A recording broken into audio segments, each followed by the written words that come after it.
about 23 years old when he really came to me and said, I think I have depression. I never would have known. I can't pinpoint anything that would ever show that he had it, because he was full of life. He had everything going for him. He was surrounded by loving friends. He had a wonderful job. Most people would think that he had a charmed life. But when you have this disease, it's hard to function from day to day, and it was getting worse. He'd been covering it for years. He was a very good actor.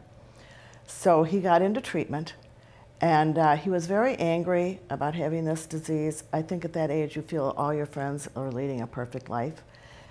In the end, he left us a beautiful note, and he talked about being embarrassed. And we weren't embarrassed. We recognized it as a disease, and so we came forth. We took out about a half a page obituary, and we told about his life and what a joy he was to everybody around him. And then we asked for contributions. Sandy Williams came to us and he said, you need to turn this into a foundation. So that's what we did. And what we were really about, and my real passion, is getting rid of the stigma.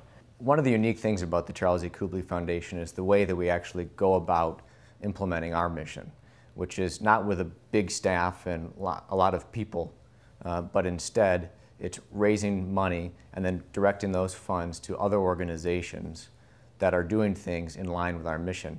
And we try to really be a megaphone on those organizations around our mission statement, which is reducing stigma, creating better access to resources, and ultimately reducing the incidence of suicide in the community. Some examples of those projects include the Morning Blend. We did a full 1-hour session on the Morning Blend around mental health. We then in turn did 6 individual segments where the last segment we did was focused on postpartum depression. We also did a very, very nice project with Active Minds, and Active Minds focuses in on college campuses. So putting together chapters which are run by students within the college, and the student community is one of the populations that is in very high demand of mental services, particularly with the suicide rates.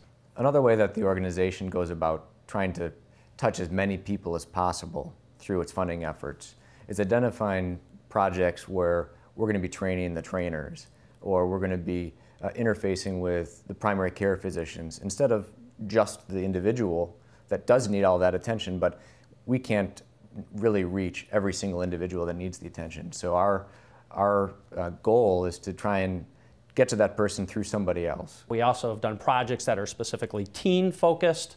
One in fact that we did with KISS FM was where we put together a series of events that were produced and then available via the web to provide continuing resources to the community. The foundation has funded many national and even one international project, and one of the more interesting projects to me was a grant provided to the Carter Center for Fellowships, which was essentially designed to train journalists to treat mental health, in particular depression, in a non-stigmatizing way as they write about issues in their print media.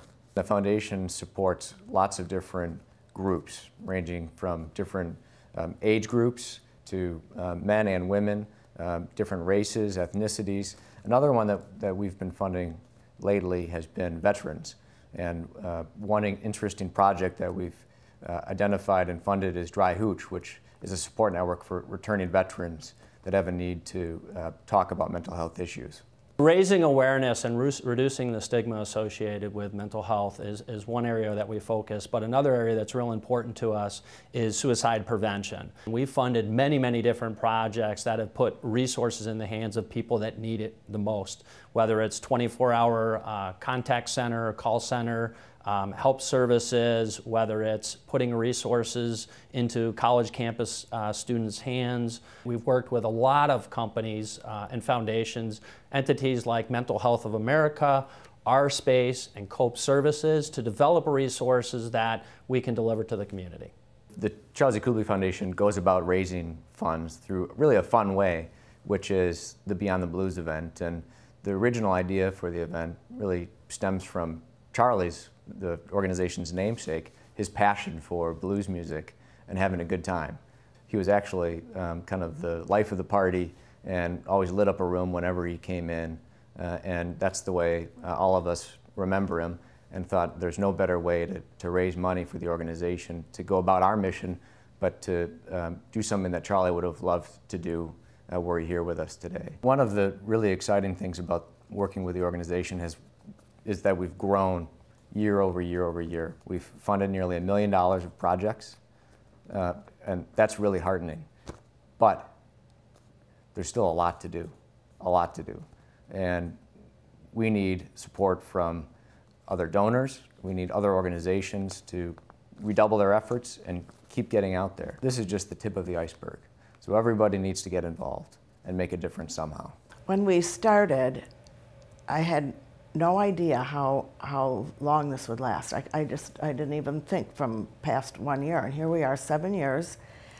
And I feel like we've opened some doors in Milwaukee.